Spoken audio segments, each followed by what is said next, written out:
नमस्कार. नवीन व्हिडिओमध्ये तुम्हा सर्वांचं खूप खूप स्वागत करते. आम्हा सर्वांच्या घरी साबण आणि खोबऱ्याचं तेल तर असतंच, परंतु या दोघांना एकत्र मिक्स केल्यानंतर त्याचा आपल्या रोजच्या कामामध्ये कुठला फायदा होऊ शकतो हे तुम्ही कधी जाणून घेतलं आहे का? नसेल जाणून घेतलं तर हा व्हिडिओ शेवटपर्यंत नक्की बघा. आजच्या व्हिडिओमध्ये आपण खूप साऱ्या महत्त्वाच्या युजफुल टिप्स बघणार आहोत. तर चला सुरुवात करूया व्हिडिओला. या ठिकाणी आपली पहिली टिप्स आहे ती म्हणजे नेलपेंटसाठी. आता नेलपेंट तर सर्वच लेडीज वापरतात. आता लग्नसराई चालू आहे तर नेलपेंट लावणं लहान मुलांना देखील आवडतं आणि महिलांना देखील खूप आवडतं. परंतु काय होतं, आपण काही गडबडीमध्ये ही नेलपेंट लावायला गेलं की आपल्या हाताच्या साईडला जो भाग असतो, जी स्किन असते हाताची, त्यावरती देखील आपली ही नेलपेंट लागल्या जाते किंवा लहान मुलांकडनं देखील हे असे प्रॉब्लेम होऊ शकतात आणि ते काढायला गेलं की लवकर निघत देखील नाही किंवा लहान मुलांचे हात नाजूक असतात आणि त्यांना देखील याचा काढायला गेलं की त्रास होतो. असं होऊ नये तर त्यासाठी आपल्याला एक ट्रिक करायची आहे. बघू शकतात, नेलपेंट लावण्याच्या आधी आपल्याला जे खोबऱ्याचं तेल असतं ते अशा प्रकारे नखांच्या साईडला लावून घ्यायचं आहे आणि त्यानंतर आपल्याला ही नेलपेंट लावायची आहे. आता यामुळे काय होणार आहे की जे पण आपण तेल लावलेलं आहे, ज्यावरती ती नेलपेंट जरी लागली तरी ती आरामात निघेल आणि ज्या ठिकाणी आपण तेल लावलेलं नव्हतं त्या ठिकाणी बघू शकतात रिझल्ट अगदी तुमच्या समोरच आहे.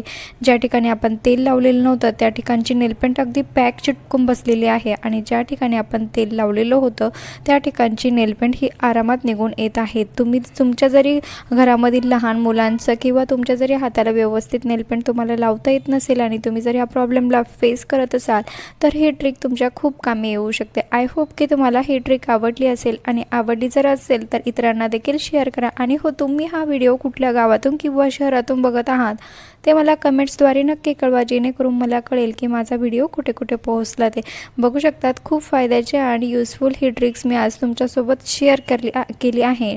तुम्हाला नक्की आवडली असेल. बघू शकतात, तुम्ही अशा पद्धतीने नेलपेंट लावण्याच्या आधी ही ट्रिक नक्की वापरून बघा.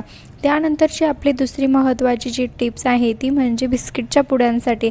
आता आपण काय करतो, बिस्किटचे पुडे तर आणतो, परंतु लहान मुलं एक बिस्किटचा पुडा फोडला की त्यातले सर्व बिस्किट खात नाहीत किंवा त्यातले बिस्किट हे तसेच राहतात आणि आपण असेच कुठेतरी ते ठेवून देतो. त्यामुळे काय होतं की त्यामध्ये मुंग्या जातात किंवा जे झुरळ पाल हे छोटे छोटे जे कीटक असतात ते त्या बिस्किटमध्ये जाण्याची भीती असते. त्यामुळे असं होऊ नये. आपल्याकडे प्रत्येक वेळेस बिस्किट आपण डब्यामध्येच ठेवतो असं नाही, कारण लहान मुलांना थोड्या वेळाने हे बिस्किट लागतच असतात.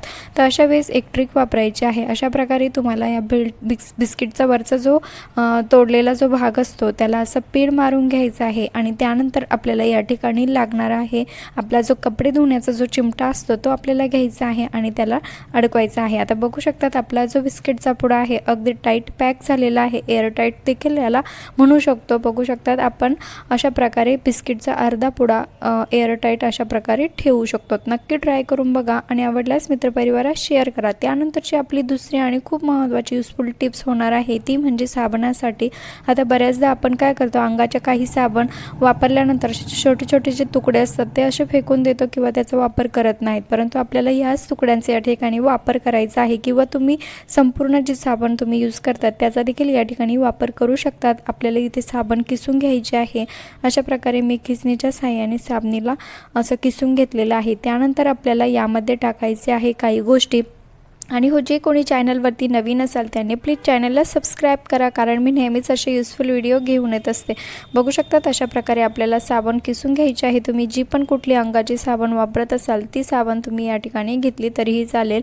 त्यानंतर आपल्याला या ठिकाणी लागणार आहे खोबरे तेल. तुम्ही खोबरे तेलाचाच या ठिकाणी वापर करायचा आहे, कारण तेच आपल्या खूप फायद्याचे या ठिकाणी ठरणार आहे. खोबरेचं तेल हे सर्वांच्याच घरी अवेलेबल असतं आणि थंडीच्या दिवसामध्ये याचा खूप महत्त्वाचा आपल्या रोजच्या कामामध्ये फायदा होणार आहे. तो कसा, तर ते मी तुम्हाला पुढे सांगणारच आहे.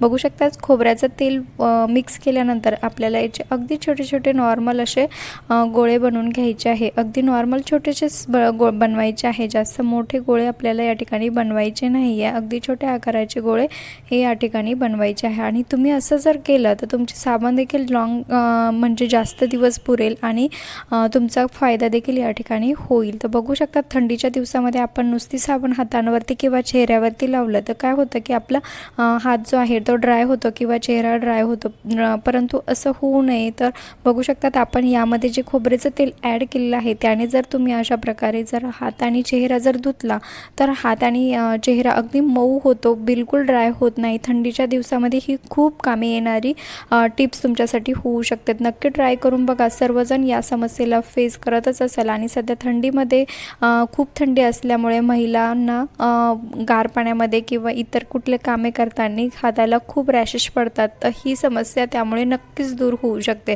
बघू शकतात आपण या ठिकाणी आपली साबण देखील जास्त दिवस चालू शकते आणि जे आपल्या हातांवरती थंडीमुळे रॅशेस होतात किंवा उलतात ते देखील होणार नाही. अगदी सॉफ्ट असा या हातांना सॉफ्टनेस येतो. एकदा तुम्ही नक्की ट्राय करून बघा आणि आवडल्यास आपल्या मित्रपरिवारास देखील शेअर करायला विसरू नका. लाईक करा.